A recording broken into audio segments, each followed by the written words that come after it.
नेपाली राष्ट्रिय क्रिकेट टोली अब अपकमिङ सिरिज नेदरल्यान्डसँग नेदरल्यान्ड र नामिबियासँग खेल्दैछ। अहिले चाहिँ 28 गेममा 24 पोइन्ट छ भने सेम क्यानाडाको नि 28 पोइन्टमा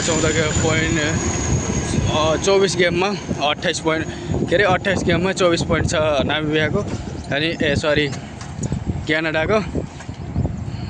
कस्तो छ भन्दाखेरि अब नेपालको अलिकति अब अपकमिङ उसको CWC लिग 2 को अलिकति भन्दाखेरि चाहिँ नेदरल्यान्डले आफ्नो 28 वटा खेल खेल्दै 32 पोइन्टमा छ। नेदरल्यान्डको 32 पोइन्ट छ भने यस्तो हो कि US त गो थ्रु भइहाल्यो 43 छ। अनि त्यसपछि नेक्स्टमा स्कटल्यान्ड छ 38 छ, उसको अझै 4टा गेम छ, अलमोस्ट 38मै गइसक्यो, 4टा गेम छ, एउटा जित्यो भने 40 हुन्छ। अनि त्यसपछि थर्डमा चाहिँ नेदरल्यान्ड छ जसको 28 गेममा चाहिँ 32 पोइन्ट छ। अनि त्यसपछि फिफ्थमा चाहिँ नेपाल र 6मा क्यानाडा छ। दुईटैको 28 गेममा 24 पोइन्ट छ। अब दुईटैको गेम बाँकी भनेको कति छ भन्दाखेरि 8वटा गेम छ। अब नेपालको फेरि अपकमिङ सिरिज भनेको त्यही नेदरल्यान्ड र नामिबियासित छ।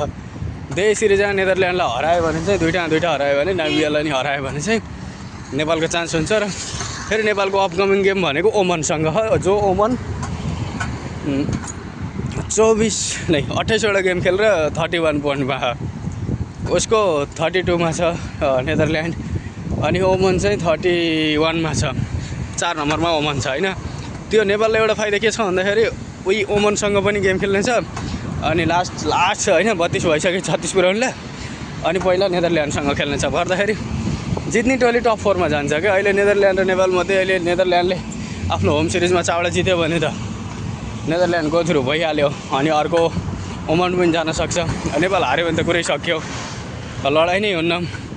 यदि अब फेरि लास्ट सिरिज अहिले नि नेपालले जित्ने, फेरि लास्टमा फेरि ओमनलाई जित्ने भयो भने चाहिँ 3-2 मध्ये एउटा जान्छ अनि फेरि तलबाट नेपाल जान सक्छ। फेरि तलबाट फेरि क्यानाडा अथवा नामिबिया अथवा UAE त्यस्तो पनि हुनसक्छ कि। हु नेभर नो।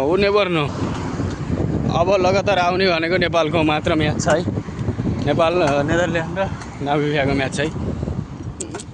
भर्खर सकेको US सिरिजबाट चाहिँ लास्टको 2वटा म्याचले नेपाललाई धेरै फाइदा भयो। सबै म्याचले भनौँ, USA र क्यानाडाको म्याच थियो, अब लास्ट ओभरमा 15 रन चाहिएको थियो, USA ले हानिदियो होइन। अनि फेरि USA जित्यो। अब USA त टपमा छ, त्यसै फाइदा भइहाल्यो। अनि त्यसपछिको नेक्स्ट म्याचमा नेदरल्यान्डको र USA को थियो, त्यसमा अनि नेदरल्यान्डले जित्यो होला, पानी भरिदियो। अब 1 पोइन्टबाट नेदरल्यान्ड 2मा जान पाएन होइन, 1 पोइन्ट मात्र जित्यो। अनि लास्ट म्याच क्यानाडा र नेदरल्यान्डमा हो, नेदरल्यान्डले जितेको भए त नेदरल्यान्ड 3टा टिम सेक्कर हुन्थ्यो, फेरि ओमनसित मात्र फाइट हुन्थ्यो। अहिले त ओमन र नेदरल्यान्डलाई हराइयो भने त हामीलाई त 2टा टिमलाई हराउने चान्स छ नि त। फेरि नेदरल्यान्ड सिधै 34 पोइन्ट भएको भए त फेरि गाह्रो हुन्थ्यो। फेरि क्यानाडाले जितेको भए पनि ल केही छैन, क्यानाडा जित्यो भने पनि क्यानाडा 25मा जान्थ्यो, टप 5मा क्यानाडा हुन्थ्यो, हामी 6मा गरिन्थ्यो। त्यो भएर अब म्याच ओभरटेन भएर 1 पोइन्ट बाटेर ठिक छ। यो CWC लिग 2 को त मलाई त नि नेपालले त होम सिरिजमा फर्स्ट यो स्टार्ट हुँदा 23 to 27 स्टार्ट हुँदाखेरि फर्स्टै होम सिरिजमा 4टा गेममा 3टा गेम हारेको हो कि। यस्तो दुःख लाग्दो क्रिकेट खेलेको हो कि अहिले झन् अहिले टप 5मा टप 6मा पर्यो त पछि राम्रो। अहिले लास्टको 2टा सिरिज कमब्याक गरेको मात्र हो कि। आजसम्म त 6वटा गेम जितेको थियो होइन, 20वटा गेम खेल्दाखेरि 6वटा गेम जितेको थियो, 20वटा गेम खेल्दा 6वटा गेम जितेको थियो। धन्न अहिले 6वटा हो र 5वटा गेम जितेको थियो, 20वटा गेम खेल्दाखेरि 5वटा गेम जितेको थियो क्या। अनि लास्टमा 2टा त नो रिजल्ट छ, 5वटा 10 पोइन्ट, 2टा नो रिजल्ट 12 पोइन्ट। अनि अहिले यो लास्टको 28वटा खेल्दा 2टा 4-4वटा ओमन UAE र नेपाल, अनि फेरि USA नेपाल र स्कटल्यान्ड खेल्दाखेरि 6वटा गेम जित्यो 8वटामा भनेपछि 28वटा 6 12 पोइन्ट भनिसकेपछि पहिला 12 पोइन्ट, अहिले 24 पोइन्ट भएको।